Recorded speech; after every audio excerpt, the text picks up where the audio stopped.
We're always talking about how to manage the stress of modern life. We're told to add things, meditation, exercise, you name it. But what if the real key isn't about adding more to your already packed schedule? What if it's about taking something away, even just for a little while? Today, we're going to look at intermittent fasting, but not as a diet. Think of it more as a powerful way to reset your body and, believe it or not, build a real resilience to stress. So, let's get into it. So let me ask you, does this sound familiar? You just feel like you're constantly running on fumes. You're mentally foggy, you're just worn out by the endless demands of daily life. It feels like you're trying to do everything right, but you still can't quite keep up, and your energy just never seems to match that to-do list. If that hits home for you, I promise you are definitely not the only one. You see, these feelings, they aren't just random. They're actually very clear signals that your body is sending you, telling you that something is out of balance. Waking up already tired, even after 8 hours, struggling to fall asleep at night, dealing with that constant stomach discomfort, or just feeling like you have a really short fuse. These are all super common symptoms of a system that's just been stuck in overdrive for way too long. It's the physical proof of modern stress. So, what is this system that's so out of whack? Well, to really get it, we need to kind of look under the hood at your body's master control panel. There's this incredible, invisible force that's running in the background all the time, managing literally everything from your heartbeat to your digestion. And that is the key to understanding why you feel the way you do. This master control panel, it's called the autonomic nervous system. Now that sounds a bit technical, but really just think of it as the automatic operating system for your body. I mean, you don't have to consciously remind your heart to beat, right? Or tell your lungs to breathe. It just happens. This system is on the job 24/7, keeping you going and helping you respond to everything around you. Now this system has two main parts that kind of work against each other, almost like a gas pedal and a brake pedal. On one side, you've got the sympathetic system. That's your gas pedal. It revs you up for action. That's the classic fight or flight response. It gets triggered by stress, by activity, and even by the simple act of eating.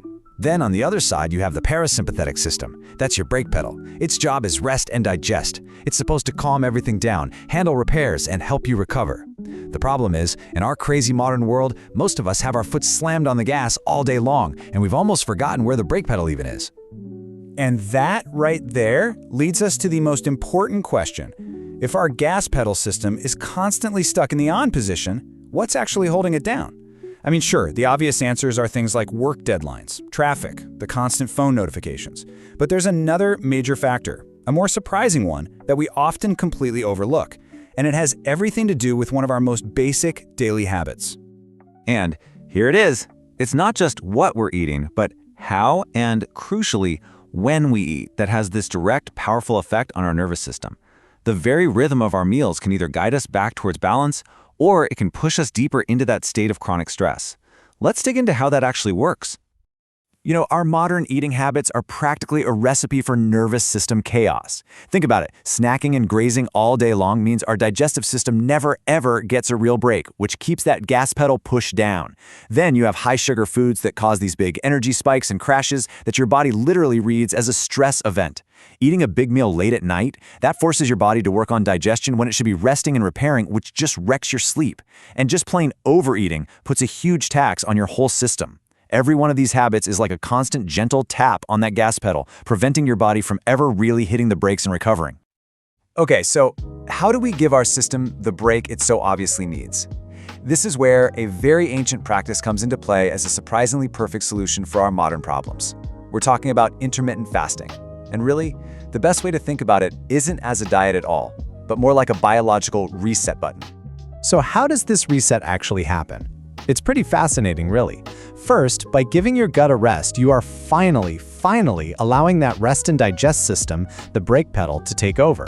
Then there's blood sugar. You stop those stressful spikes and crashes, which brings a sense of stability.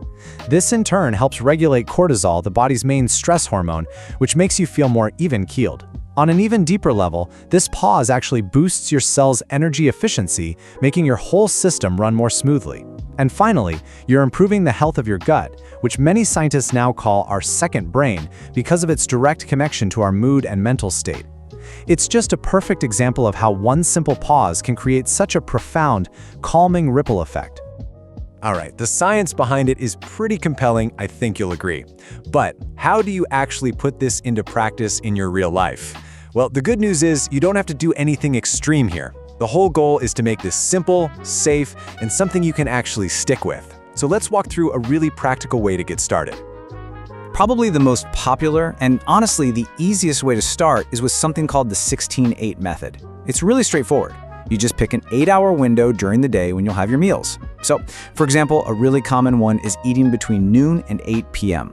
That automatically means you're fasting for the other 16 hours. And think about it, you'll be asleep for a big chunk of that time anyway. The absolute key during that fasting period is just to stay hydrated. Drink plenty of water, herbal tea, or black coffee is fine too.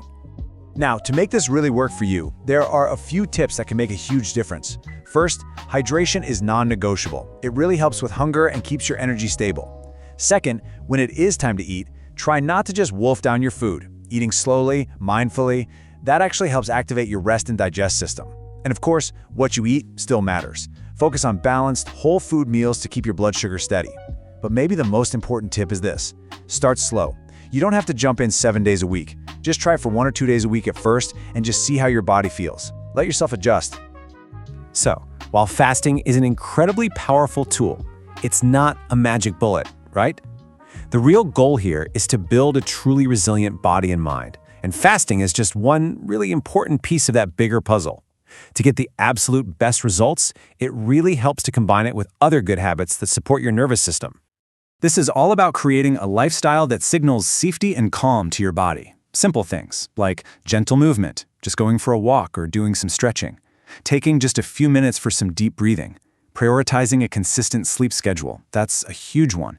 Even something as simple as a 30-second blast of cold water at the end of your shower can help train your nervous system to be more resilient. Each of these habits works together with fasting to build a much stronger, more balanced foundation for your health. So if you only take one thing away from our time together today, let it be this. It's all about shifting your perspective. This practice is not about deprivation. It's not about what you're losing out on. It's really about restoration. It's about what you are gaining. You're giving your body the time and the space it needs to repair itself, to find its balance again, and to build up its natural defenses against the constant pressures of our world. And that really just leaves us with one final question for you to think about. In a world that is always demanding more of you, more of your time, more of your energy, what might happen if you intentionally gave yourself a little bit less for a little while? What could a simple, structured pause in your day truly do for your energy, for your mood, and for your overall sense of well-being? It might just be worth finding out. Thanks so much for joining me.